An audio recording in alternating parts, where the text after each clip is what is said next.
Listo, bueno, shalom, buenos días para todos. Vamos a iniciar hoy con la clase de Isaías, capítulo número 28, versículo número 15.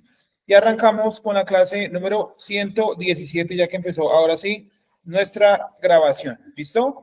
Dice de la siguiente manera entonces, por cuanto dijeron, nosotros hemos hecho un pacto con la muerte, nosotros hemos hecho un pacto con la muerte.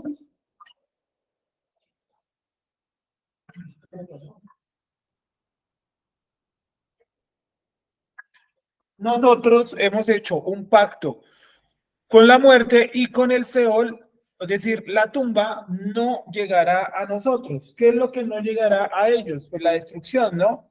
Cuando pase el turbión del azote, porque hemos hecho en las mentiras un refugio y bajo la salvedad estaremos a salvo. Bajo la creo que es falsedad. Me parece que no es salvedad. Esperemos un segundo que no sé qué pasa, eso es como corto. ¿Qué pasó? Un momentico, miro aquí qué fue lo que sucedió porque hizo como corto la corriente. En fin, ¿no? ¿Por qué razón? ¿Por qué razón? Oye, sí, qué raro. ¿Por qué? Ah, ¿cuánto más es?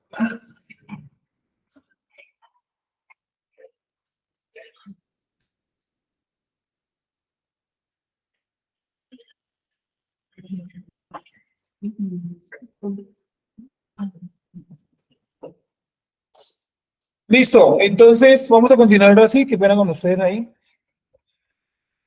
Continuemos pues. Bueno, dice entonces, por cuanto dijeron, tenemos hecho un pacto con la muerte, esos los que tenían hecho un pacto con la muerte y con la tumba eran los dirigentes de la nación de Israel.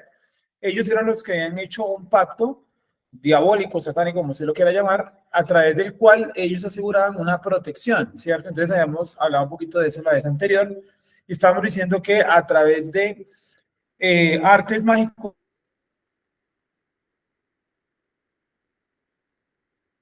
o diabólicos o satánicos, efectivamente se puede llegar a conseguir algún tipo de protección espiritual. Y colocamos el caso de algunos de los miembros de guerrillas y de grupos paramilitares en Colombia que se consagran directamente a seres de ese mundo espiritual para conseguir protección y logran protección en ese mundo caído o bajo, ¿cierto?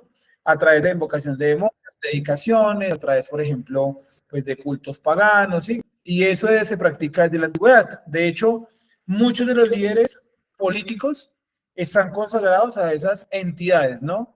Que no sabríamos realmente si son bajos astrales o si son medios astrales o altos astrales. Yo creo, por el poder que manejan, puede ser incluso un alto astral, ¿no? Entonces, recordemos, para los que de pronto no hayan estado en esas clases, que cuando decimos bajo astral, hace referencia a entidades que son fáciles de convocar o que son fáciles de, digámoslo, contactar, ¿cierto? Entonces, a través de, pongámosle, una cuestión como,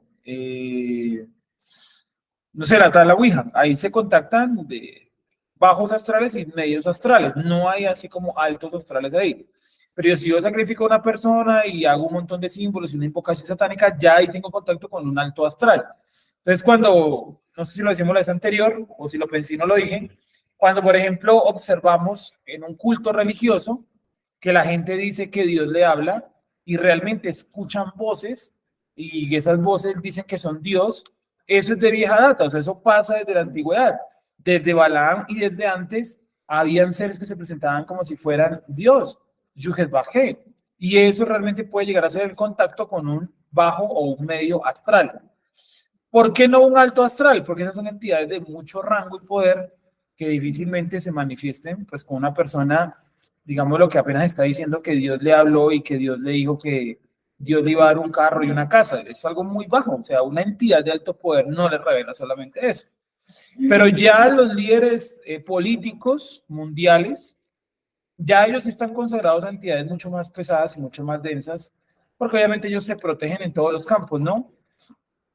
No solamente a través de la fuerza de las armas, los escoltas y eso, sino también a través de escoltas espirituales, ¿no? Seres espirituales que los protegen y a los cuales ellos se dedican. Por eso siempre que hay una toma de un nuevo presidente, de un nuevo alcalde, abramos ahí por favor, que hay por ejemplo la llegada al poder o que hay por ejemplo una reunión, buenos días, que hay por ejemplo una reunión de personas de alta élite, pues ahí ustedes pueden encontrar personas o consagraciones, digamos, a seres muy poderosos, ¿correcto?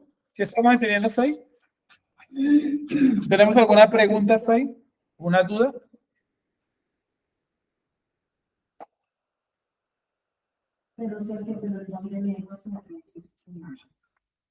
Bueno, el don de lenguas dice la escritura que es para hablar otros idiomas, ¿no? Idiomas. Entonces, pues si una persona tiene el don de lenguas, hablaría otro idioma, ¿no? Y que como tal la escritura nos muestra que el don de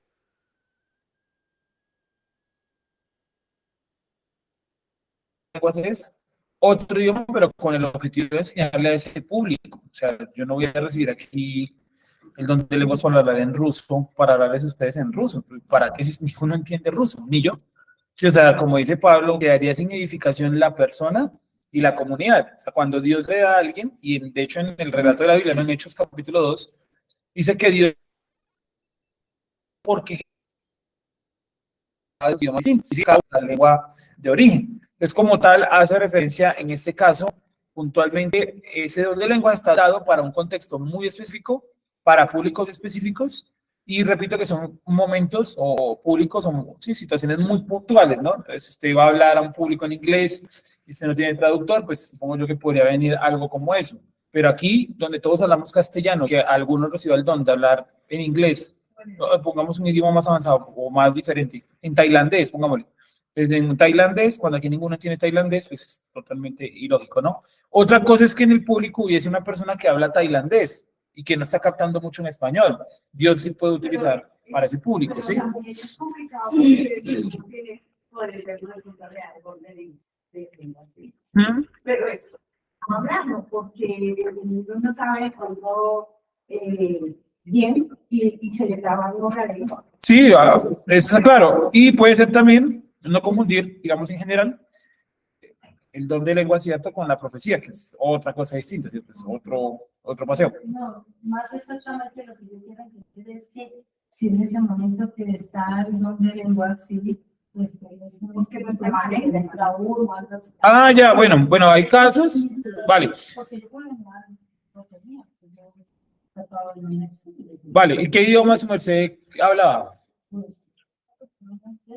Ah, vale, no, sí, lo que pasa es que, mira. Sí, es complejo hablarlo porque es que no, es como si se le trabara una lengua. Sí, te entiendo, claro, porque es un idioma desconocido, ¿no? La cuestión es que si es un idioma desconocido, uno tiene que entender ese idioma, si no, como lo dice Pablo, dice que es una trompeta, dice así, no es una flauta, no trompeta, una flauta que suena sin ritmo, o sea, ni usted entiende, ni el público entiende, a la verdad no está diciendo nada. O sea, yo puedo cerrar los ojos y decir, va a ganar, sí, claro, y entonces yo... Exacto. Y no... Ya teniendo el conocimiento como dijiste, o que le digo, y lo expresa a otra persona. Ya uno con esto ya no. Sí, eso no. Yo una vez en una reunión así, sí. yo lo escuché en un muchacho y en el momento que lo tomó, pues dijo así, ¿no? Él empezó pues, a cantar así como cantan los en el Medio Oriente, sí, así como que pero ese canto quedaban así como de guerra, algo así. Vale. Y él lo tomó y primero el único que he escuchado que... Listo, y habría que preguntar, o sea, ¿cuántos de la congregación le captaron? ¿Sí me entiendes? Porque es lo que Pablo dice, o sea, Pablo diserta acerca del tema, más allá de que la gente lo tenga, porque lo puede tener, ¿cierto?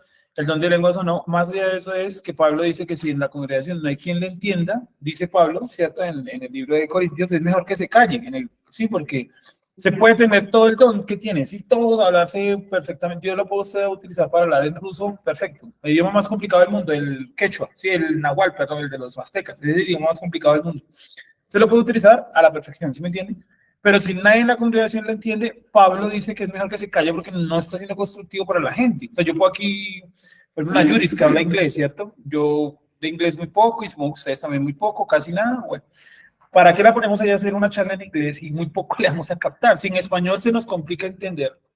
Sí, la doctora, la Biblia en español sí es muy complicada. El cuento no es que lo tenga o no lo tenga. Vuelvo y repito, la persona lo puede tener porque eso es un don del creador, ¿no?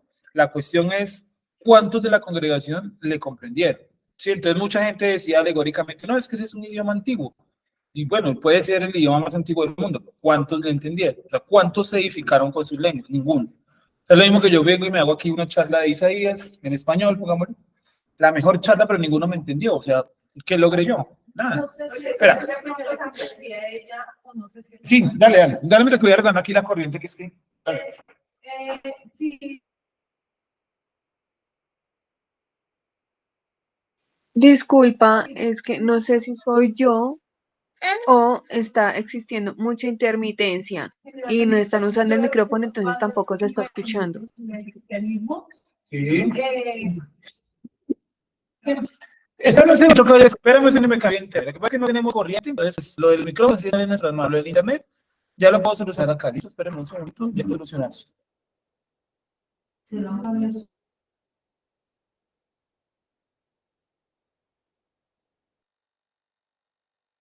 Sí, pues estaba ahí como todo eso.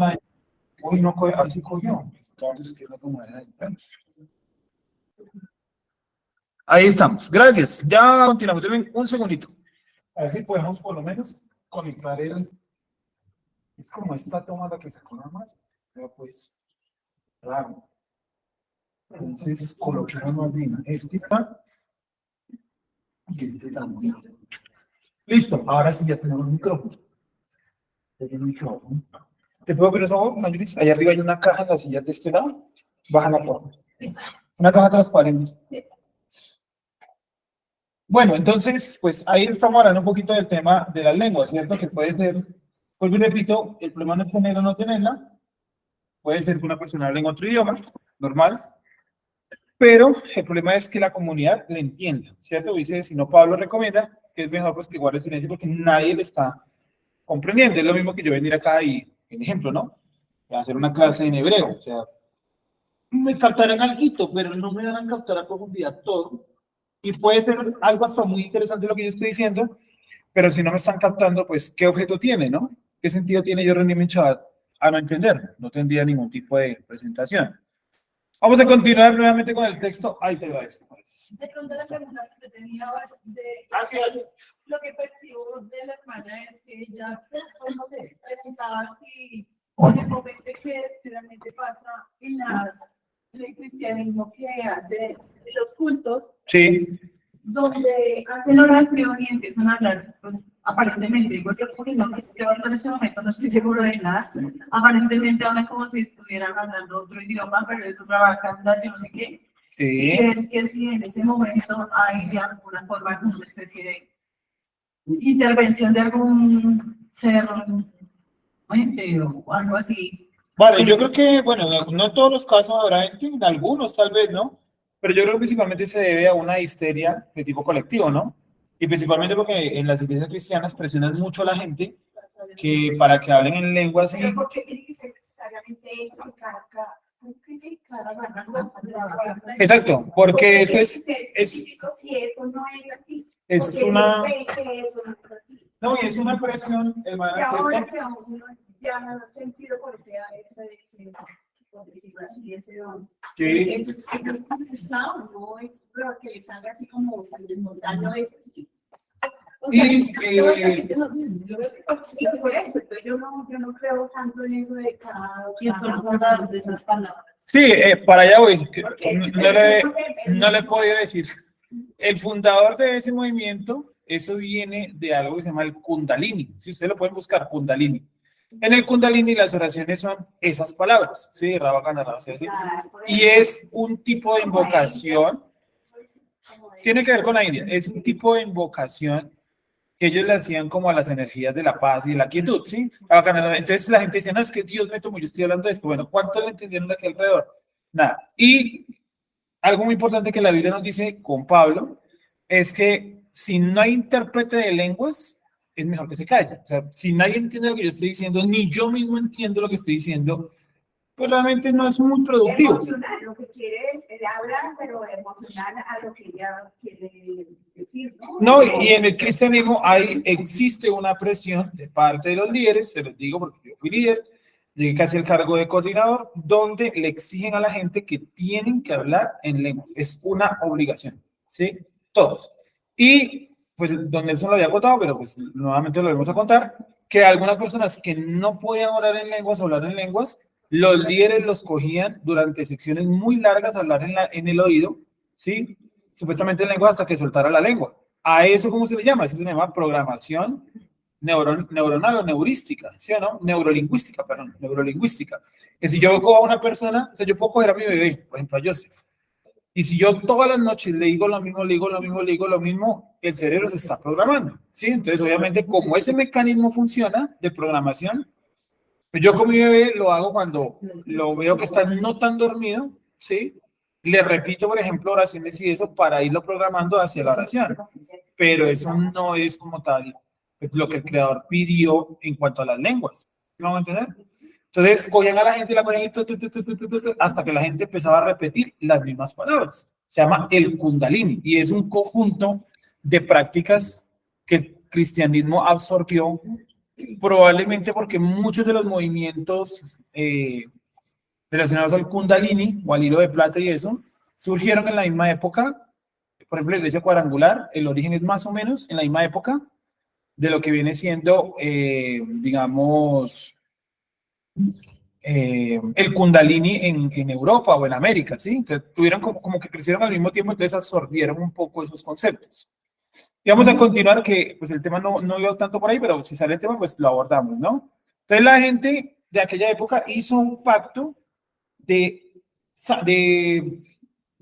protección con la muerte y con la sepultura, ¿correcto? Hizo un pacto de protección, o sea, Dios no entró en sus planes, ellos armaron su propio rancho aparte, armaron su propio lazo de protección. ¿Estamos de acuerdo? Su propio lazo de protección. Ahora, ellos dijeron, estamos protegidos, o sea, Dios no nos puede tocar. Y precisamente el mensaje de hoy va un poco hacia allá. Dice el 16, que era lo que estábamos leyendo la vez anterior.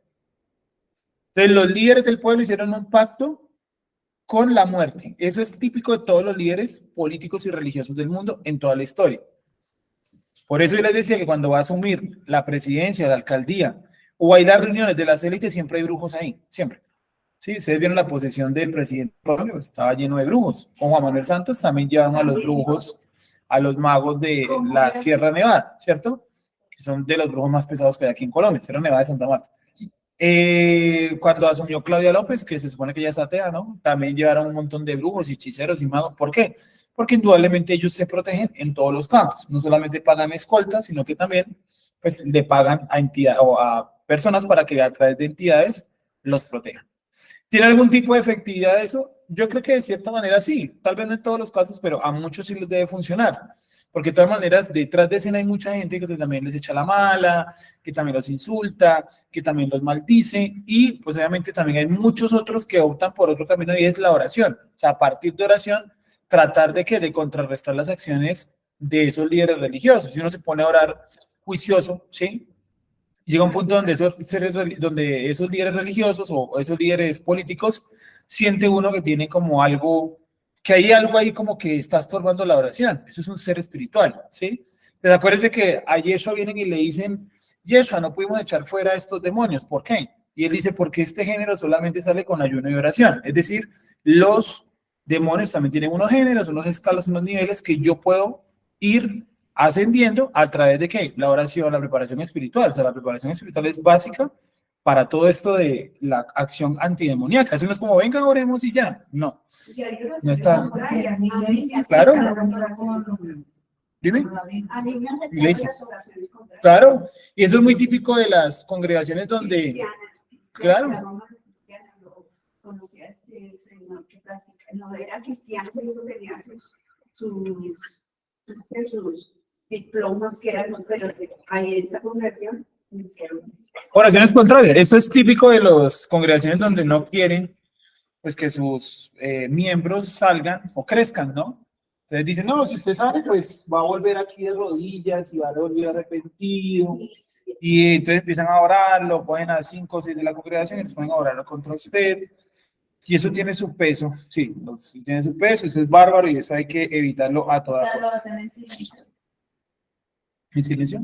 Sí, o sea, 6 personas hablando por usted no sabe lo que están diciendo. Ah, sí, o sea, en contra de usted. O sea, usted tú ibas a una iglesia, el ejemplo es ese, tú ibas a una iglesia, terminaste de venir al centro de estudios de usted va, allá se enteraron. Entonces, inmediatamente ya activan ese proceso donde, no en todo lado es así, pero en muchas iglesias sí cogen, por ejemplo, una iglesia donde íbamos con Don Nelson, o donde a él lo mandaron un tiempo, porque ni siquiera íbamos allá, lo mandaron un tiempo a revisar allá cómo estaba la gente y eso, fuimos y efectivamente él encontró entre todo lo que la podredumbre que había, digamos, en ese lugar, que estaban haciendo oraciones contrarias contra la gente que se iba. Entonces tenían azotada en la punta de oraciones a la esposa de uno de los líderes porque ellos se casaron y como ella era de otra iglesia, él decidió irse a otra iglesia con su esposa. Hágame cuenta de usted se casa con alguien, va a otro grupo que no está haciendo estudios de restaurante y usted dice, bueno, yo no vuelvo más porque yo me voy a congregar donde él se congrega. O sea, eso es respetable, ¿sí me entienden?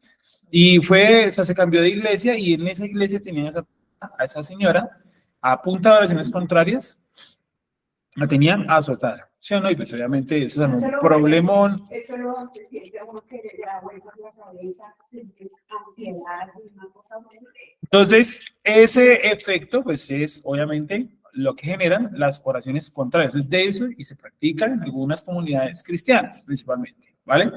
Seguimos entonces. Entonces, no llegará a nosotros cuando pase el turbión del azote. Es que indudablemente en muchas organizaciones cristianas están muy cerca de la brujería. ¿Sí? Muy cerca. Con razón, uno, Doc- así como lo malo tiene ese poder, que ya dice me siento mareada, no sé qué, así mismo lo bueno, ¿no? Y qué loco que es cuando uno está pasando por un momento, no sé cómo llamarlo, bajos, no sé. Sí, Uno no puede orar, claro, está como ahí algo puesto. bloqueado, Sí, tal cual. Entonces, en muchas iglesias está ese movimiento, por ejemplo, las iglesias de María Luisa Piraquive. Yo conozco, no sé si le había contado, una de las sobrinas de María Luisa Piraquive estudió conmigo en la universidad y hablábamos mucho de religión porque yo quería como saber qué tanto conocía ella de esa entraña, no tanto como de la religión o la Biblia, porque no era mi intención. Principalmente quería que ella me contara qué era lo que se movía ahí. Y ella me contaba que la tía, o sea, María Luisa Piraquive, tenía en una finca como un duende, supuestamente, que se le aparecía y que le decía dónde desenterrar tesoros antiguos. O sea, era prácticamente una huaca, ¿sí? Y ella practicaba eso. Y que ese duende también le dio, supuestamente, poderes. A eso le dijo ella a la familia, que el duende le había dado poderes para profetizar. Y esta mujer, me decía ella, mi tía dice algo y se cumple. O sea, tiene efectivamente como acceso a esa información. Ella dice que es un duende, pero ella en público dice que es Dios, ¿sí? Y esa comunidad, aquí el centro, tiene como 4 iglesias de ellos, y hay una que es tremendo auditorio, o sea, pero tremendo auditorio, pero en el Restrepo, ¿sí? En el sur de Bogotá. ¿Y es por qué? Porque trabaja duro con la oscuridad. Y a la gente le encanta eso, que es que sentarse a estudiar eso es mamón, es cansado. Y la forma de atrapar es terrible y es la forma de atrapar a las personas. Pero usa el micrófono, por favor, porque es que no te escucho y aquí tampoco creo que te escuchen. Cierto, pero yo he escuchado una alguna razón también cuando hay un presente como no se le cae bien el no se le hace una oración especial. Sí, eso es parcialmente cierto, sí, es cierto. Y además allá pues se mueve mucho a través de los judíos, ¿no? De los judíos practicantes, más de que los que se llaman judíos, ¿no? Entonces, sí. Dime, ¿cómo es? Lo que pasa es que ya en esa iglesia, para atrapar al público, llegan los nuevos, luego porque yo fui. Ah, ok. Fue un día y se sienta uno y dicen, no, es que vamos a dar profecía. Y yo le dije, ¿qué es? Alguien se acerca, al oído le habla así, dice, es que Dios me dijo, así que, pero casi todo es así como de fantasía, como va a ser rico, va a tener, y pues la gente queda atrapada, porque pues quién no le va a gustar pegar, que va Obvio. Y entonces miren que Dios aquí lo dice claramente, dice, para poder destruir ese circuito de maldad, dice el creador, el 16, es por esto que dice Adonai Yuhet Bajei, he puesto por fundamento en Sion una piedra, o sea, Yeshua. O sea, ya los líderes de la nación, tanto la parte del rey como los sacerdotes, no pueden administrar la nación, están contaminados con la muerte. Entonces les preguntamos o yo preguntaba la vez anterior, si ustedes conocen cultos a la muerte. Claro, cultos a la muerte hay mucho. Yo creo que uno diría, bueno, la Santa Muerte, ¿no? Pero hay más cultos ahí que son adoración directamente a la muerte. Entonces dice acá, aquí por ejemplo la Virgen de los Sicarios es un culto a la muerte, ¿sí? También el libro de los muertos en Egipto, ¿cierto? El libro de Anubis. Dice, es por esto que dice Adonai Yuhet-Bajei, he puesto por fundamento en Sion una piedra, es decir, la administración de Israel ya no cae sobre el rey, sobre el sacerdote, sino que ahora va a caer directamente sobre esa piedra. ¿Quién es esa piedra? Es el Mashiach. He puesto por fundamento en Sion una piedra de juicio, ¿sí? O sea, una piedra que trae ¿qué? La Torá.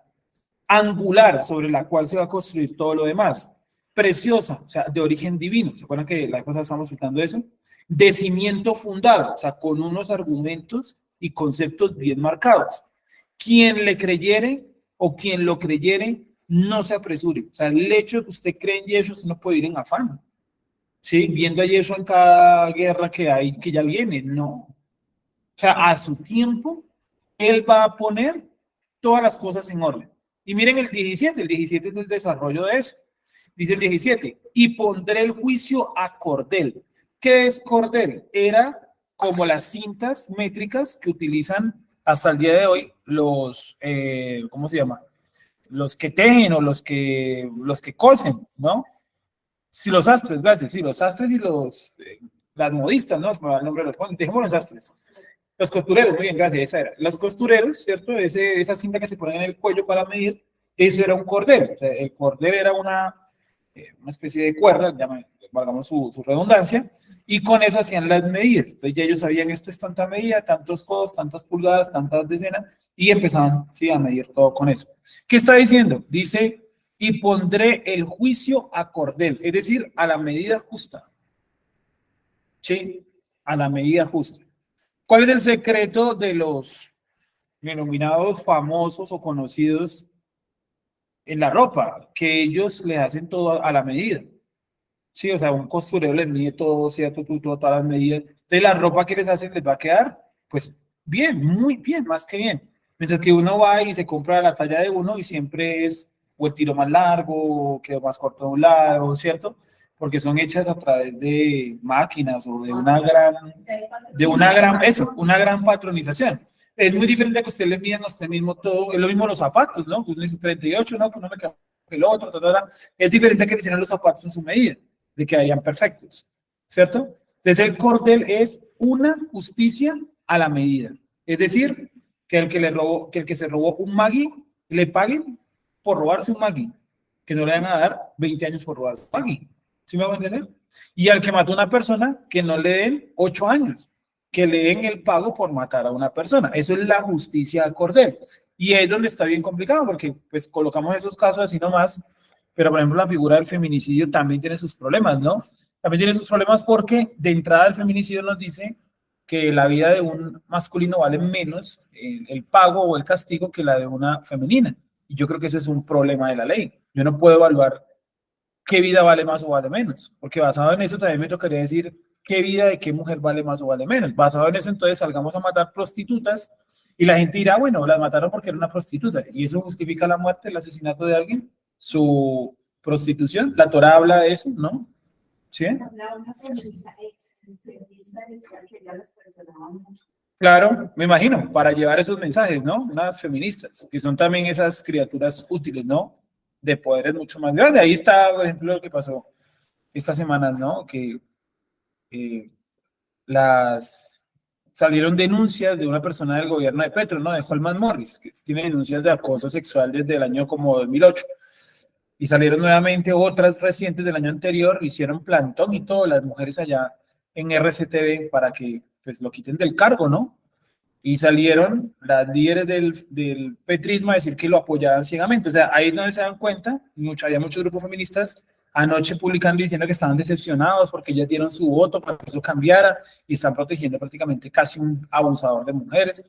Son los tontos útiles, ¿sí o no? Entonces, volvemos nuevamente aquí al tema, ¿no?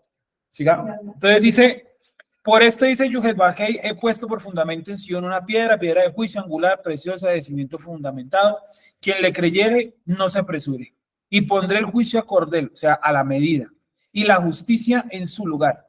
Y granizo barrerá el refugio de mentiras y el escondite, las aguas harán caer. O sea, el Eterno a través de Yeshua destruyendo todo lo que el pueblo había hecho supuestamente que para protegerse. ¿Sí? Todos los dioses que hayamos hecho a través de Yeshua, el Eterno los destruye. Todos, incluyendo la Trinidad, la divinidad, que es que son dos, pero son el uno, son el mismo, esos enredos que no son de la Torá ni de la Escritura en general. Todo eso el Creador lo quita a través de Yeshua. Por eso yo les decía la vez anterior, si nosotros queremos aprender cuál es la visión, o sea, qué es lo que realmente Yeshua nos enseña acerca del Padre, hay que leernos muy bien Juan capítulo del 14 al 17, principalmente el capítulo 17, donde Yeshua explica realmente quién es el Padre. Lo hace versículo por versículo y todos los versículos es diciendo que el Padre está por encima de él, que él no es el Padre, que el Padre es un ser superior, que el Padre a él lo envió, que él no tiene voluntad, que él cumple la voluntad del Padre. Y luego remata diciendo, el Padre y yo uno somos. Entonces dice que son el mismo. No, ahí no dice que son el mismo, dice uno somos. Igual que Adán y Eva eran uno solo, pero no eran el mismo. Es diferente, ¿sí? Entonces, para poder entender bien lo que Yeshua nos quiere mostrar acerca del Padre, hay que meternos en Juan 14 al 17. Es ahí en donde está la base dura de lo que Yeshua nos quiere mostrar o enseñar acerca del Padre. Sí, es ahí donde está la base dura. Dice, y anulado será su pacto con la muerte. O sea, a través de Yeshua, Yeshua rompe todas esas contaminaciones y pactos que la nación había hecho con la oscuridad, desde los líderes hasta nosotros. Es decir, que el Eterno puede, a través de Yeshua, rescatar incluso a una persona que esté en pactos satánicos o diabólicos, ¿sí? Que eso se puede llegar a presentar, ¿vale? O sea, podemos llegar a tener, alguien puede llegar a tener pactos diabólicos, ¿sí? Lo repito, a través de la Ouija ya se contactan entidades, a través del péndulo, ¿cierto? Lo que estamos hablando esta semana, que mucha gente judío-mesiánica cree que la cábala es colocar un péndulo, y vimos canales de YouTube donde había gente que hacía eso. Eso no es hebreo, eso no es Torah, eso no tiene nada que ver con nada, ¿sí? Yo le puedo llamar a algo, o sea, yo puedo hacer una pasta y decirle a usted que eso es arroz, ¿sí? Y venderle la idea que eso es arroz, pero no es arroz, es pasta, sigue siendo pasta, ¿sí? Llámela, así yo la llamé arroz. Lo mismo pasa, yo puedo llamar al péndulo, ¿se acuerdan que en el video la persona le colocó el péndulo? Yo le puedo colocar hebreo a lo que yo quiera, pero ahí de ahí para allá que sea hebreo, puede haber un alto trecho, ¿sí? Seguimos entonces. Pondré el juicio a cordel y la justicia en su lugar, y granizo barrerá el refugio de mentiras y el escondite del agua serán caer. 18. Y anulado será su pacto con la muerte, y su acuerdo con el Seol no permanecerá. Es decir, el Eterno, repito nuevamente, utilizando al Yeshua para romper todos esos pactos que ellos habían hecho. Pero aquí no dice que los pactos no sean posibles, o sea, no dice que los pactos no se puedan hacer con las entidades. Me hago entender, es decir, no está diciendo, no, los seres humanos no pueden pactar con los demonios, ¿sí? De posibilidad. O sea, ¿existe la posibilidad de que un ser humano pueda pactar con un demonio? Claro. Otra pregunta distinta sería si está bien o mal. Está mal, ¿sí o no? Pero a través de una invocación yo puedo tener contacto con demonios y ofrecer o pactar con ellos ciertas cosas, que es de lo que muchos famosos están señalados, ¿no? De famosos cantantes, famosos, de lo que sea, están señalados de tener pacto con ¿qué? Con entidades demoníacas. Sí, y hay uno que le llaman el Dios olvidado, vamos a entrar por acá, aunque alguna vez lo habíamos mencionado, que es una entidad, ¿sí? Que según lo que han podido o lo que se ha podido vislumbrar, es la entidad que le brinda fama a los famosos. Es decir, así como había uno que le daba la buena suerte, o sea, hay un demonio que está encargado de manejar la suerte, ¿sí me van a entender? O sea, a través de un pacto él me puede ofrecer a mí algo de lo que yo llamaría buena suerte. Sí, correcto. Yo, por ejemplo, conocí una persona que decía que cuando hacía unas invocaciones, es un familiar mío, hacía unas prácticas ahí con hojas que se le aparecía en los sueños, específicamente en los sueños, una persona y le decía los números del chance. Y sin mentirle, esa persona anualmente se ganaba mínimo unos 2 chances. Entonces la gente le decía que por qué no lo hacía más, pues para volverse millonario, ¿no? La persona decía que no, que esa entidad solamente le decía cuando quería y muy pocas veces quería decirle los números, ¿sí? Entonces, él a través de una invocación invocaba a esa entidad y la entidad le daba los números, ¿sí? Él iba y los hacía y acertaba. Vuelvo y repito, la entidad no siempre le daba los números, pero cuando se los daba, era fijo que ganaba, ¿sí? Fuerte, ¿no? Entonces, hay un Dios o hay una entidad, entiendan Dios como autoridad espiritual, ¿no? No, hay una entidad espiritual que se llama Abraxas. Sí, anótenlo así, por favor. Con X, Abraxas. Es la entidad que se cree, es muy probable que los famosos contactan para obtener fama y éxito. Abraxas. Y las referencias a Abraxas con X, vamos a ver si lo ponemos por acá para que ustedes lo vean.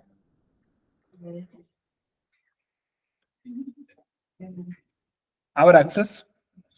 Las referencias a Abraxas están por doquier. Casi todo lo que tiene que ver con videos musicales, así como que sean de grupos muy conocidos, pues está ligado directamente a la simbología de Abraxas. Es un dios que por lo general lo ponen con piernas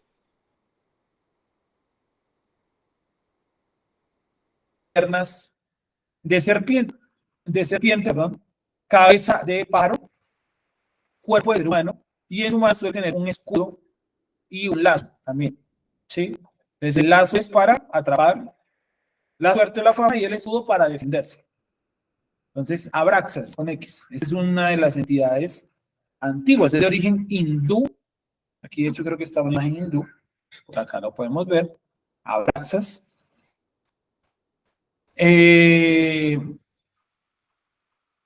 Es la suma de muchos conceptos antiguos. Y Abraxas, repito, es una de las entidades que los famosos contactan para la protección y para la fama, ¿sí? La fama, principalmente la fama. Entonces, vuelvo y repito, por eso ustedes van a encontrar innumerables referencias a esta criatura, ente, ser, demonio, en muchos videos musicales, álbumes, canciones, videos, películas, ¿sí? Donde gira mucho alrededor de Abraxas. ¿Listo? ¿Estamos entendiendo hasta ahí? ¿Sí lo habíamos escuchado? Creo que alguna vez habíamos hablado del tema hace mucho tiempo. ¿En qué, perdón? En libros también, exactamente. De hecho, gran parte de la mitología de Harry Potter está basado mucho en esto, en las artes mágicas de Abraxas. O sea, Abraxas es como cada demonio tiene como un conjunto de prácticas, y las prácticas de él tienen que ver con esa magia de las varitas mágicas, convertir a las personas en dragones, en sapos, que es como muy del corte de Harry Potter, ¿no? Estoy leyendo y dice que también estaba en los libros de textos gnósticos. Sí, tal cual. Los gnósticos son todo, abordan todo. ¿Qué más han encontrado ahí, rápidamente? Dice, ¿quién es el dios de Abraxas que de la antigua Grecia conectado con el Focus mágica existe hoy? Hoy en día en algún culto a este dios, gracias al teatro alemán. Vale, dice que es de origen griego, tiene cosas griegas. Dime. Yo veo que últimamente, desde hace unos años acá, hay mucho Baphomet. ¿Baphomet? Sí. O sea, Más- lo hacen en figuras acá en la cara, Pertenece a cómo la se mitología visten. No sé si es también como digo, por temporadas y de acuerdo al contexto de la sociedad en ese momento, ¿no? Y Ejemplo, este que dice que es más mágico, que es más todo. Y si vemos la música ha cambiado el resto Claro. al día de hoy, y hoy en día va con el contexto. ¿Y cuál es el contexto? Pues más como a lo sexual, ¿sí? es Baphomet. Baphomet es el dios de la sexualidad caída. Exacto. Por eso es. Yo veo de un tiempo para acá, póngale que 4 años acá, no sé, desde que lo empecé a ver, mucho Baphomet, mucho, todos, como si fueran con esa misma línea de voz.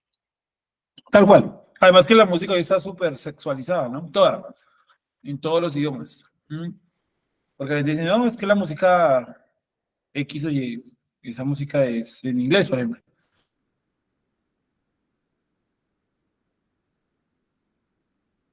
Es tan diferente. Exactamente la imagen. Por eso el dicho dice, todas las canciones ya fueron escritas. Todas las canciones ya fueron escritas. ¿Qué es lo que cambia? Pues el ritmo. Todas las canciones son escritas. Despecho. ¿De qué me van a escribir? Desamor, despecho, una mujer bonita que no les presta atención, una mujer bonita que les presta atención, O al revés, hombre, sí, toda la parte sexual. Ya está escrito todo. Seguimos.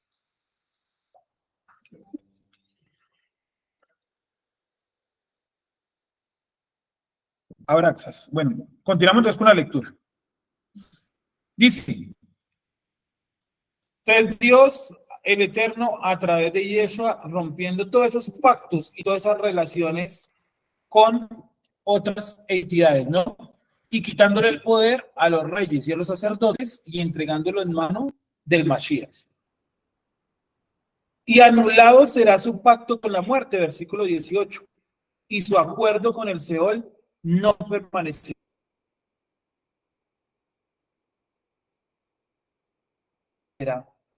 Cuando pase el turbión del azote, serán por él pisoteados. O sea, el turbión del azote, o sea, provee la dificultad, el Eterno lo pisoteará a través de Yeshua. 19. Luego que él venga, él los tomará, porque de mañana en mañana él vendrá, en el día y en la noche, y serán simplemente espantoso entender lo escuchado. Está diciendo que la manera como los va a destruir es espantosa. Que incluso a él como profeta le cuesta saber cómo el Creador los iba a enjuiciar. ¿Sí? Y que el castigo iba a venir de mañana en mañana y de día y de noche. O sea, iba a ser algo continuo, como una especie de tortura. Porque acortada será la cama al estirarse y el cobertor achicado al envolverse. Entonces, también es una enseñanza de que el Eterno puede llegar a acortarnos la cama. O sea, Él tiene misericordia, pero si Él quiere quitar la misericordia, Él la puede quitar, porque Él es Dios y Él puede hacer lo que se le dé la gana, ¿sí? Entonces, aquí dice que acortada será la cama al estirarse. Yo creo que todos nuestros cerebros están más o menos programados al tamaño de nuestra cama, ¿sí? Pues vamos a ir a la tercera parte de nuestra vida, ¿no? Imagínense que usted una noche, sabiendo que está en su cama, se estira y siente que le cuelgan los pies, ¿sí? O que usted se va a arropar, ¿sí les ha pasado? Que a la medianoche uno se va a arropar y siente la cosa como más corta y uno le da vueltas como una pizza, ¿cierto? Ahí dormido, ¿cierto? Entonces uno le da vueltas, sí, es, y uno dice, no, está así, está así, entonces uno va y mire, no, que está caída todo para un lado, ¿cierto? Es eso. Entonces eso aquí representa la cobertura del Creador, como el Creador está decidiendo que poner una ruptura y decir, yo achico mi misericordia con ustedes. O sea, he sido muy misericordioso, pero llegó el momento de quitar esa misericordia, de retraer. El Eterno lo puede hacer, claro, cuando pasan cosas en nuestra vida que a nosotros no nos agradan, hace parte de la misericordia divina, pero Dios pudo haber quitado la protección también. ¿Sí? Hay un punto donde el Creador nos suelta, ¿sí o no? Y nos deja a la disciplina el juicio. Cuando de antelación hacemos algo que no está acorde a la Torá, estamos llamados a la Torá, el Eterno nos va a llamar un día a juicio y realmente va a achicar la cobija. Entonces, si usted, por ejemplo, siente que en su vida está pasando un momento de dificultad, pues la escritura dice que demos gracias también por las pruebas y dificultades, ¿no? Y está bien hacerlo. Pero también hay que pensar que si Dios lo pone usted en prueba, es porque también usted hizo cosas que no están acordes a la Torá. O sea, no vino como de gratis, ¿no? Porque sí. ¿Y qué queda? Pues ya uno no puede cambiar el pasado, entonces toca cambiar desde aquí para adelante, o sea, reformar sus comportamientos o acciones de aquí para adelante, ¿correcto? Eso es lo importante. Porque sobre el monte Perasim se levantará Yud-Heh-Vah-Heh. Así también en el valle de Gibeón, enojado estará para hacer su obra, su extraña obra, y para hacer su oficio, su extraño oficio. O sea, la voluntad divina como algo complejo de entender. Y coloca dos lugares, el monte Perasim y el valle de Gibeón. ¿Por qué esos dos lugares? ¿Por qué no colocar otros lugares como referencia? Está diciendo, miren, Dios va a castigarnos y el día que Él nos castigue, Él va a estar en el monte Perasim y va a estar también en el valle de Gibeón. Y uno, pues si uno no sabe geografía, no tiene ningún, dice, pues quién sabe qué significará esta vaina. ¿Sí? ¿Qué creen ustedes que pueda significar? El 21, que es tal vez el versículo más complejo del día de hoy. Porque coloca de referencia el monte Perasim y el valle de Gibeón. Tiene que haber un porqué. No puede tirar lugares por tirar. Ustedes saben que en las cosas del creador nada funciona porque sí. Seguramente había. Sergio, Dime, Alicia, te escuchamos. no es porque allí fue donde se dijo en el monte, ¿qué? Lo de las maldiciones y de las bendiciones. Vale, se parecen en nombre, pero no son el mismo. El que tú dices es el monte Gerizim, ¿sí? Es diferente al monte Perazim, que es otro. De hecho, ustedes buscan en la Biblia, el único pasaje donde se menciona el monte Perazim es acá, no hay más. No hay más montes Perazim, o sea, es la única vez que se hace mención, pero no es Gerizim.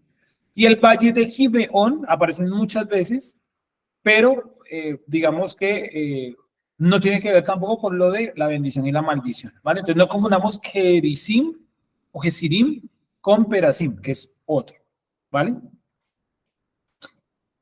Entonces dice que porque en el monte Perazim se levantará Yohevahei, así también en el valle de Gibeón, enojado estará para hacer su obra. Y dice, su extrañado, el mismo profeta no entiende por qué el Creador ha decidido destruirlos de esa forma. Sí, él no entiende por qué él ha decidido destruirlos de esa forma. Él no entiende por qué los va a mandar a la dispersión. Pues yo creo que es normal porque él también tenía, pues obviamente, aprecio por la gente de su tiempo. Él no quería ver a nadie morir, ni mucho menos en el exilio, ni quería haber destruido al pueblo. Entonces, para él era algo raro. Y cuando Dios hace algo en nuestra vida, a nosotros nos puede parecer que su extraña obra, ¿sí o no? Y su oficio extraño. O sea, puede parecer que Dios está haciendo cosas muy, como diría alguien, random, ¿cierto? En nuestra vida. O sea, como que pasan un montón de cosas extrañas y como que uno no entiende qué es lo que está pasando. Esa es la extraña obra del Creador. ¿Sí? Como una ruleta. Si usted ha visto una ruleta, usted gira la ruleta, ¿no? Y vaya a saber uno cuál va a ser el resultado. Entonces, en este caso es más o menos lo mismo. Que las obras que va haciendo el Creador, para él tienen sentido, pero para mí pueden ser algo muy extraño, muy diferente a lo que yo espero. ¿Sí? Entonces, ¿por qué coloca de referencia el monte Gerizim, perdón, Perazim, me equivoqué, Perizim y el valle de Gibeón?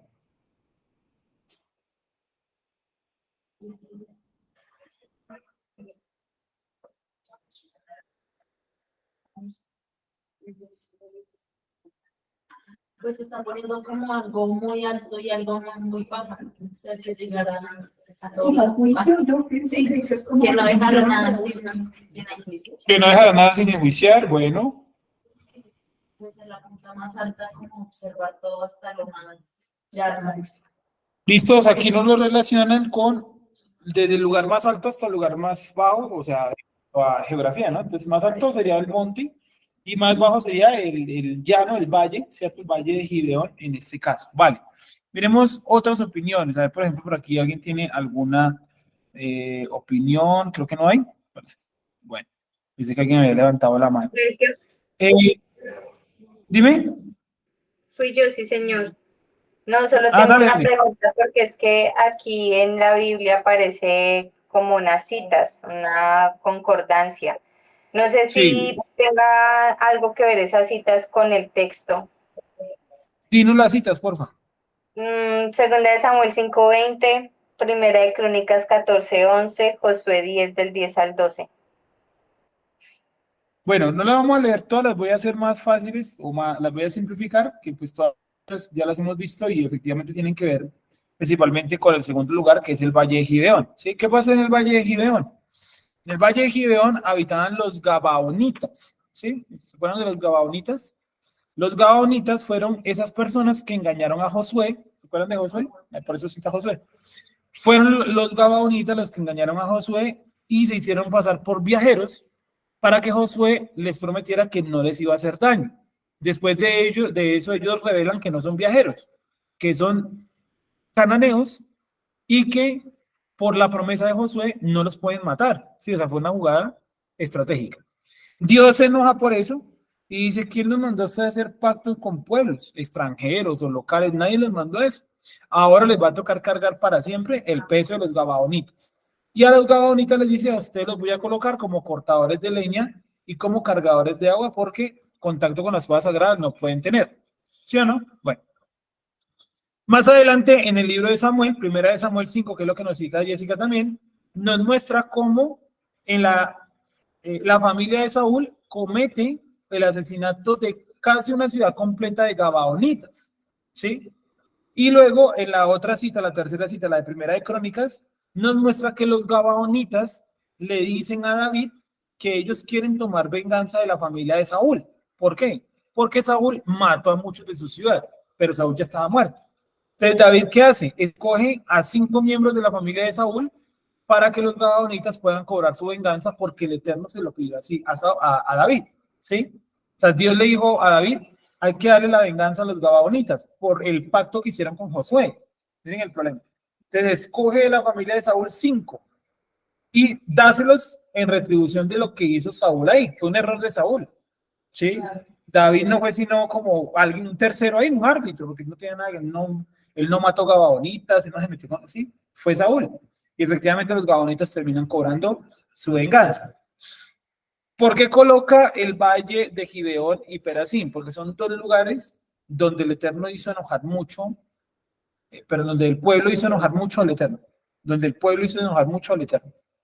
El valle de Gibeón, por lo que hizo Saúl, ¿sí? Matar a esa gente cuando ellos por pacto no podían ser asesinados por los israelitas.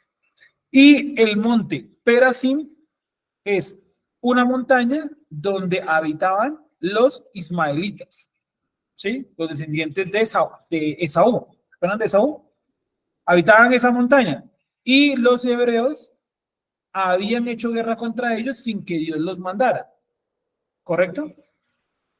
Entonces está diciendo, miren, vamos a leer el 21.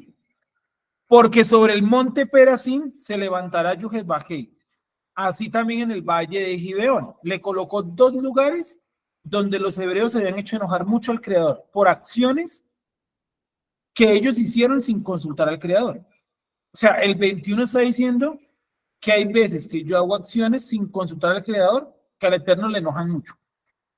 ¿Sí? Muy bien. Entonces, por ejemplo, vamos a suponer que a usted le sale una oferta de trabajo, pongámosle. Pero la oferta de trabajo incluye los Shabbat. Usted en el contexto de cumplir Torah, ¿sí me entiende? Porque una persona que no cumple Torah, pues que trabaje harto los sábados. Sí, o sea, me parece espectacular. Vuelvo y repito, la Torah está dada para un pueblo. Si usted no quiere guardar, usted no hace parte del pueblo, no tiene ningún problema. O sea, usted puede ser católico, cristiano, lo que usted le venga en gana a hacer, ¿sí me entiende? Pero si usted está comprometido con la nación de Israel, usted va a defender su día de reposo por encima de absolutamente todo y todos. Entonces, usted como cumplidor de Torah le sale una oferta laboral, es los sábados, va a ganar el triple de lo que gana en su actual trabajo, de cual usted está cansado, ¿sí? Y entonces tiene 2 opciones. Una es actuar conforme a la Torah, ¿cierto? La otra es, bueno, hasta 3 opciones. Una es esa, actuar conforme a la Torah, de entrar a decir no. La otra es preguntar al Creador. Yo haría de pronto eso, Padre, porque surge esta oportunidad si tú sabes que yo estoy comprometido con el chaval, o sea, ¿por qué? ¿Es una prueba? ¿Es una disciplina? ¿De qué se trata esto? Sí, buscando una explicación. Y la otra es que yo diga, bueno, voy de una, sí, o sea, acepto el trabajo. En las 3 acciones, ¿cuál enojaría al Creador? Por supuesto que la tercera, porque yo tomé una decisión sin consultar la opinión de él. Y es lo que siempre decimos, nosotros hacemos todo al revés. Nosotros hacemos las acciones y esperamos que Dios nos bendiga. Es al revés. Yo tengo que pedir al Creador si la acción que yo voy a tomar es la correcta o no. Y de alguna manera u otra, el Creador nos muestra cuál es ese grado de efectividad de esa acción. ¿Sí? No, pero es que a mí Dios no me mostró nada. A mí Dios no me colocó absolutamente nada para entender. Pedro nos dice la solución. Dice que está la profecía, que están las visiones. Dice que hay algo más fuerte que esto. ¿Qué es? La escritura. Es decir, en la escritura, sin duda alguna, está la respuesta para las situaciones. ¿Me hago entender hasta ahí? Entonces, cuando vengan situaciones a su vida o a nuestra vida, lo primero que usted tiene que mirar es los mandamientos. O sea, ¿está acorde o no los mandamientos? No decir, no, Padre, yo lo hago y tú me bendecirás. No, eso no funciona así. Así funcionaba o así nos querían hacer creer que funcionaba un poquito en la iglesia cristiana, ¿no? Pero como tal en la Torá no funciona así. En la Torá es, yo tengo que revisar rápidamente los mandamientos que pasan, ¿sí? ¿Qué está sucediendo ahí? ¿Correcto? O cuando, no sé, ustedes de pronto, o cualquiera de nosotros no está fuera de eso, puede llegar a tener un inconveniente con sus padres, pongámosle, ¿sí? El honrar a padre y madre. Inmediatamente usted puede estar todo lo enojado que usted quiera, ¿sí? Y podría incluso decir uno, usted tiene derecho a estar enojado, tal vez. No sé si uno tenga derecho a estar enojado. Pero vamos a suponer que usted tiene el derecho a estar enojado. Usted puede estar todo lo enojado que usted quiera, todo lo bravo e indignado que usted quiera. Pero hay un mandamiento que no se puede romper. ¿Cuál es? Honrar a padre y madre. ¿Sí me entiende? Usted no necesita que venga un ángel y le diga, honra a padre y madre. ¿Para qué se está escrito ya? Y estoy seguro que todas las situaciones de nuestra vida se pueden aterrizar a los mandamientos. Todas. Por ejemplo, alguien me decía, no, alguna vez hablando con alguien me decía, no, pero es que,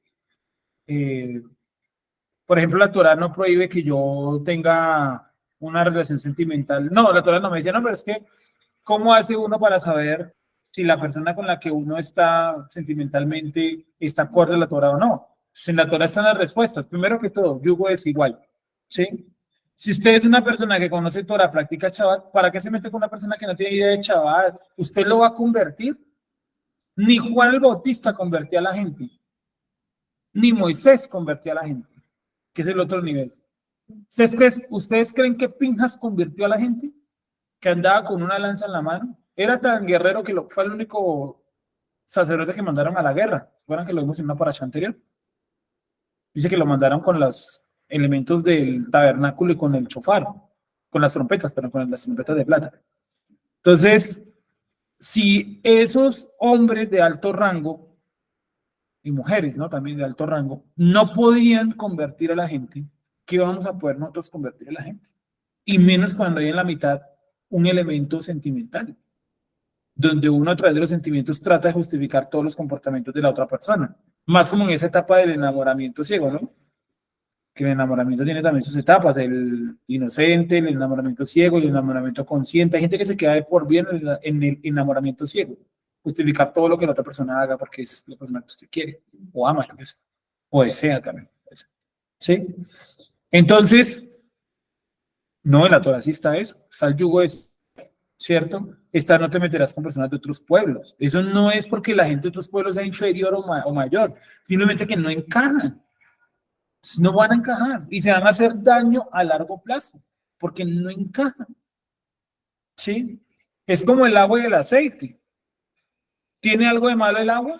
No. ¿Tiene algo de malo el aceite? Tampoco, pero no se pueden mezclar.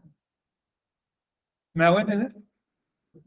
Entonces, a veces nosotros cometemos errores en nuestra vida, tomamos malas decisiones, pero tomamos malas decisiones en nuestra vida porque no nos ponemos un momentico a mirar los mandamientos.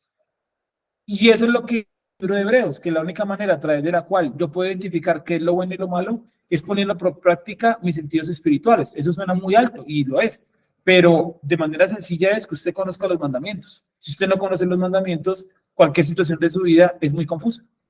¿Qué es lo que pasa con Yeshua? Erráis, Yeshua lo dice, ¿no? Erráis porque no conocéis ¿qué? El mandamiento. ¿Sí? Conocían la tradición, tenían una idea, pero no conocían el mandamiento. Cuando iban a apedrear a la mujer, ellos dicen, es que nuestra ley dice que a estas mujeres hay que apedrearlas. ¿Eso dice la ley? ¿Qué dice la ley? La Torá. ¿Qué dice la Torá, perdón? ¿Por qué a la mujer no la apedrearon? ¿Se acuerdan que una vez, hace años, a mí me invitaron? Sí. Claudia, te escuchamos. No, soy yo. No, Claudia tiene la mano arriba. Dame un segundito y vamos contigo, Jessy. Porque tanto el hombre como la mujer debían ser presentados ante el sacerdote y el sacerdote era el que emitía el juicio, ni siquiera en este caso los fariseos. Vale, gracias. Jessica, aunque creo que ya decir más o menos lo mismo, me parece, o ibas a decir otra cosa. No iba a decir lo mismo, solo que a ella no la apedrearon, pues porque el hombre con el que ella estaba no estaba ahí, o sea, solo estaba ella y no estaba él y ella. Claro, ustedes se acordarán que hace como unos 6 años por ahí, o menos, 5 años, no sé, he perdido la noción del tiempo. Me invitaron a una entrevista en la radio de la Universidad ay, no me acuerdo qué universidad era, Santo Tomás, bueno, digamos que era Santo Tomás. Y nos llevaron a la estación de radio, llevaban a personas de diferentes posturas religiosas para debatir diferentes temáticas. ¿Se acuerdan que compartimos ahí en la CIR? Y una de las temáticas era la pena de muerte, ¿cierto? Eran temas interesantes. Y yo me acuerdo mucho que salió el tema de la mujer que iban a apedrear. Entonces, el cristiano y el testigo de Jehová decían que Jesús, Yeshua, no la había apedreado porque amaba a esa mujer. O sea, no amaba de deseo de pareja, no, sino que la quería tanto, que él tenía tanta misericordia por todo el mundo, que no se atrevió a apedrearla. Esa era la enseñanza para el domingo. Pero la escritura es otra cosa. En la escritura dice puntualmente que tanto el hombre como la mujer tenían que ir ante el sacerdote y él evaluaba si los apedreaba o no. Porque si no, el agua de los celos. Esa es una situación parecida, donde ya es con la pareja de uno. Sí, y entonces había la sospecha, ya no había como testigo, sino la sospecha, ¿no? Yo tengo la sospecha de que tal persona me fue infiel. Había la sospecha. Pero como tal, ahí no era sospecha, sino por testigos. O sea, los vieron, los encontraron, yo qué sé. Aunque hubiesen testigos, había que llevarlos al sacerdote. Y el sacerdote dictaba como tal el juicio, ¿correcto? Dictaba el juicio. No voy a explicar nada del tema de las aguas, porque no es el tema de hoy, ¿vale? Simplemente voy a seguir ahí. Entonces, inmediatamente, cuando traigan a la mujer delante de Yeshua, puede haber dos opciones, o que los fariseos se equivocaron en la interpretación porque no conocían el mandamiento, o la otra que era una pruebita para Yeshua, para ver si conocía la ley o no. Parece que fuera como una prueba para ver si conocía la ley o no, ¿sí? Le llevan a la mujer, le dicen, es que la Torah dice que a estas mujeres hay que apedrearles. ¿Tú qué opinas? Sí, me parece que es más una prueba. Y él dice, lo primero que dice es que él se arrodilló, se agachó y escribió en la tierra. Y luego dijo, el que esté libre de pecado, que tire la primera piedra. Entonces, no, pero es que ninguno se atrevió a apedrearla porque todos eran pecadores. Bajo esa lógica, la Torah no castigaría a nadie porque todos somos pecadores. ¿Sí me van a entender? No es así. Es que ellos no ejecutaron el juicio de apedrearla porque habían pecado ¿en qué? En cuanto al juicio. Porque el mandamiento decía que había que traer al hombre y la mujer. Quién sabe si el hombre se escapó o por ahí sería un parcero de ellos y lo dejaron ir. ¿Sí o no? Como era una cultura, pues no era una cultura.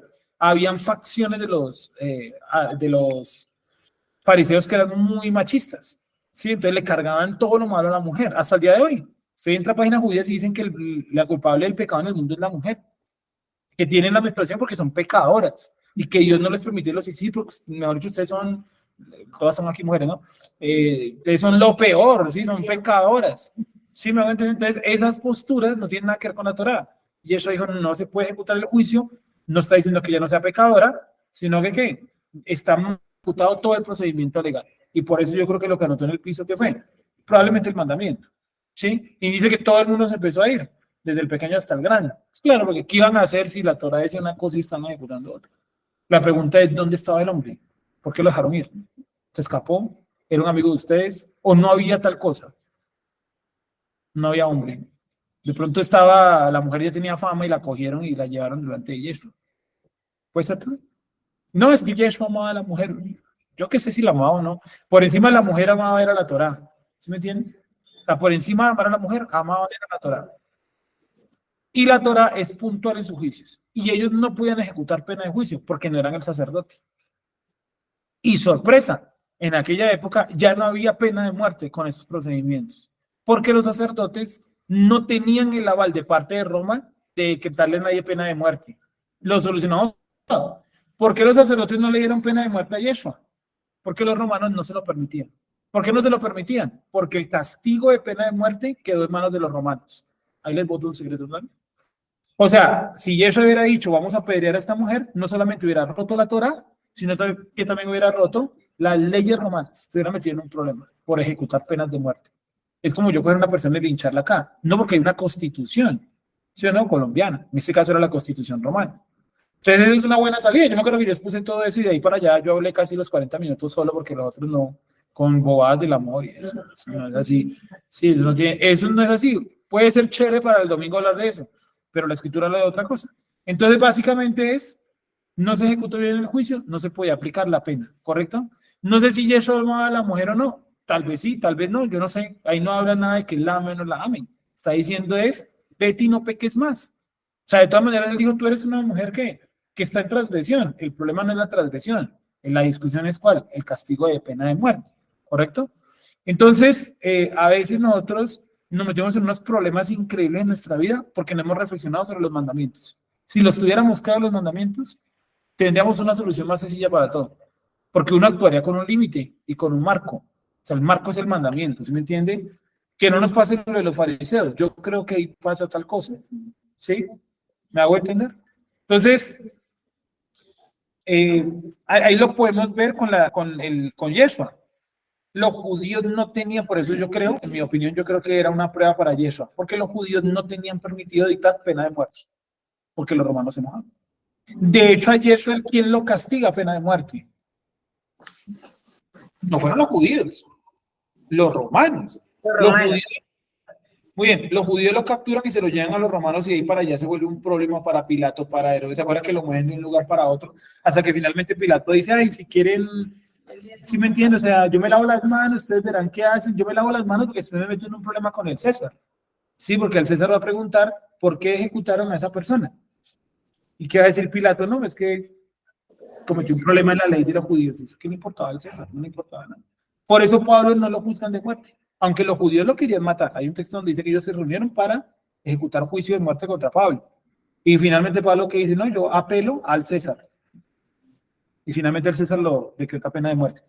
Sí, pero los judíos no podían ejecutar penas de muerte. Acuérdense de eso, ese es un dato histórico que no hay que olvidar. Por eso cuando digan es que los judíos mataron a Jesús, mentira. Porque la pena de muerte en el judaísmo tradicionalista era ¿cuál? El apedreamiento. Basado en la Torá, maneja el apedreamiento.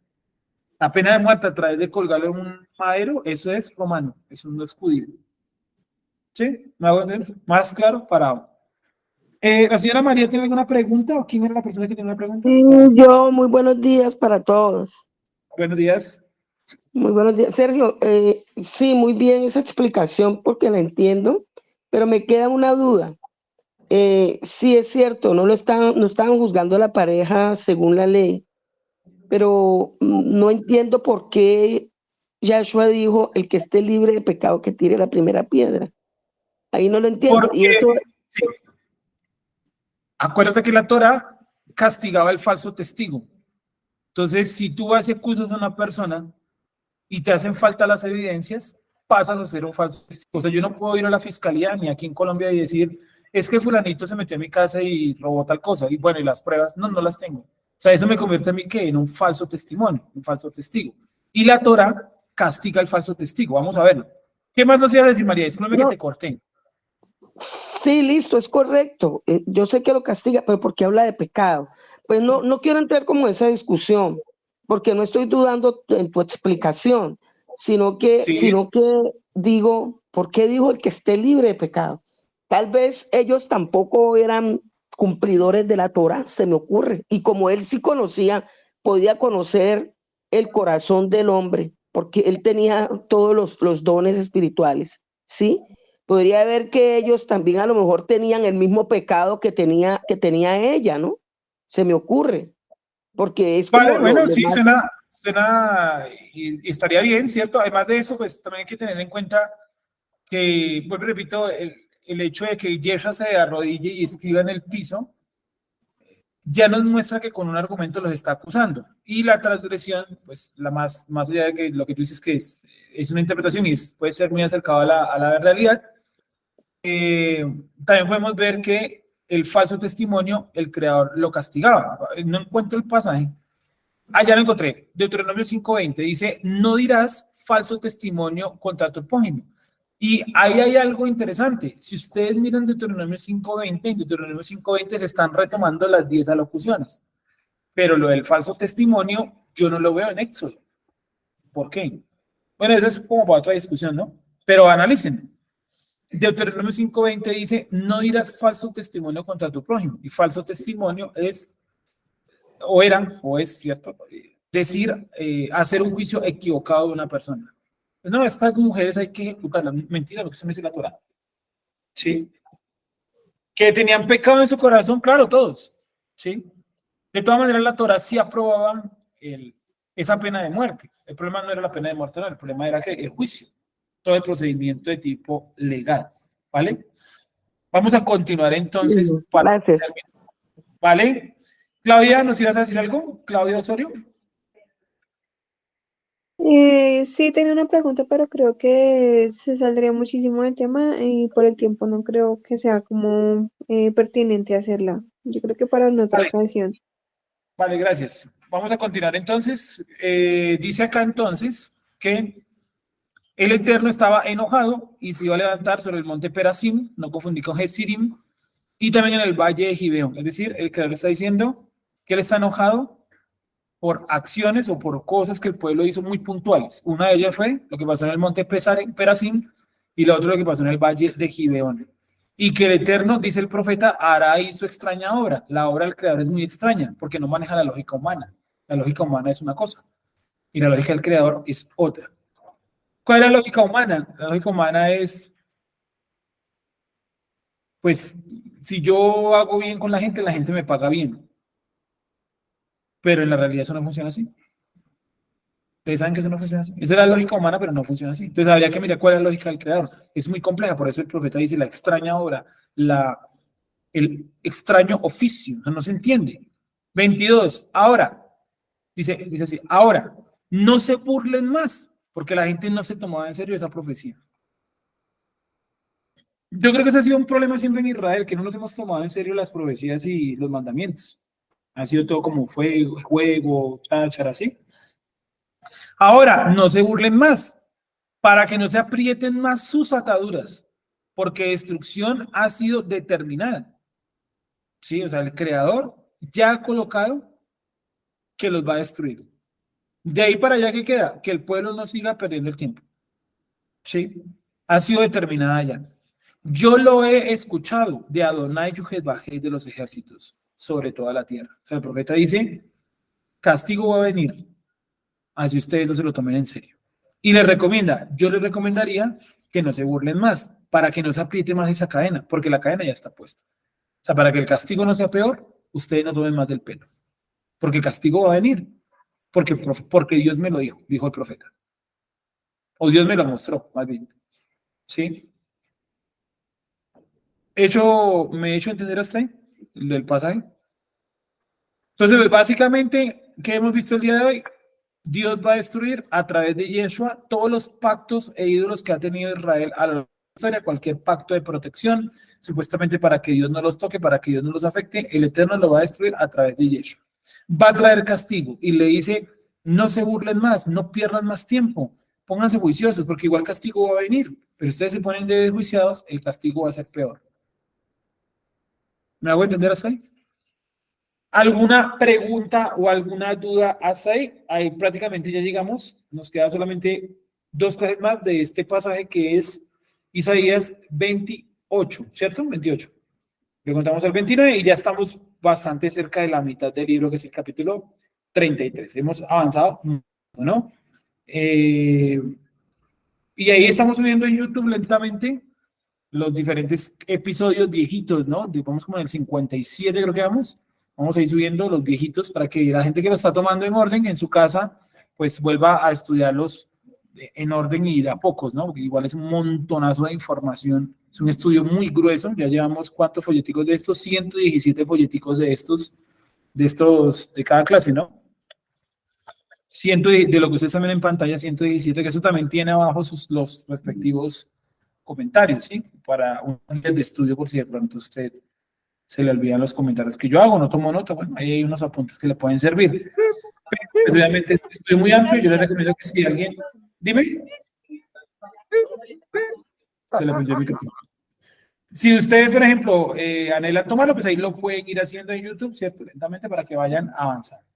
¿Alguna pregunta hasta ahí? ¿Alguna duda hasta ahí?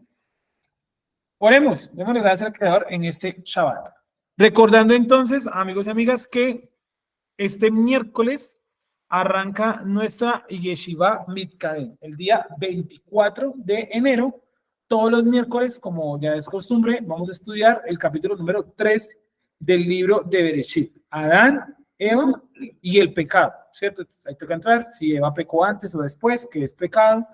¿Cómo así que ellos pecaron? ¿Cuál ley había luego? ¿Sí o no? Bueno, Eso es lo que hay que ver en estas 7 clases que arrancan este miércoles 24 a las 7 de la noche, ¿vale? Entonces yo los espero a los que quieran hacer parte de ese curso, todavía lo pueden adquirir, o los que ya lo compraron con el paquete Teloa, pues nos vemos el día miércoles, ¿cierto? Virtual o presencial, como les quede mejor. Vamos a orar, vamos a darle gracias al Creador. También recordarles el horario del día de hoy. A las 1:45 vamos con la oración hasta las 2 de la tarde. Luego de 2 a 3:50 más o menos vamos con el taller de hebreo, taller número, creo que es el 4 o el tercero, no recuerdo, creo que es el 4. Taller número 4 de hebreo, 4 de hebreo, donde vamos a hacer la dinámica con las letras hebreas y los tableros, ¿no? Ya están hechos, ahorita los bajamos y hacemos eso chévere de dinámica. Y luego tenemos la paracha de la semana, desde las 3:50 hasta las 5:45. Hoy el chaval termina un poquitico más temprano, ¿vale? Vamos a orar, vamos a leer al Creador. Démosle gracias al Creador. Padre, te alabamos, santificamos tu nombre y te pedimos que nos llenes de tu santa presencia. Ayúdanos cada día a aprender y a estudiar más tu escritura, porque para siempre tú has hablado a la nación de Israel. Gracias, Padre, porque para eso has dejado la visión, para eso has dejado la profecía, pero para eso has dejado algo mucho más poderoso que es la palabra escrita. En tu palabra ponemos nuestra confianza y te alabamos, Padre eterno, porque tú eres el verdadero Elohim. Padre, que aquellas situaciones en nuestra vida que son confusas, Padre eterno, podamos acercarlas, Padre, a tu Torah, que podamos ir conforme al camino que tú has establecido. Gracias te damos, Rey eterno, por tu bondad y tu misericordia. Guárdanos y guíanos según tu verdad. Tu palabra es verdad. Gracias te damos en este Shabbat. Permítenos seguir guardándolo en armonía, tranquilidad, Padre, en los lugares donde vayamos de pronto a congregarnos, sea esta comunidad o cualquier otra. Guárdanos y permítenos a todos aprender conforme a tu palabra. Tu palabra es verdad. Llénanos de ti, Padre eterno, y guíanos por el camino del conocimiento. Gracias, Padre, te damos, ahora y siempre. Amén. Gracias, amigos. Recuerden que por aquí está la sede acá. Nos vemos más adelante, ¿vale? Que estén muy bien. Shalom a todos. Shalom, Sergio, gracias. Bueno, shalom, buena tarde. Nos vemos ahorita. Gracias. Gracias.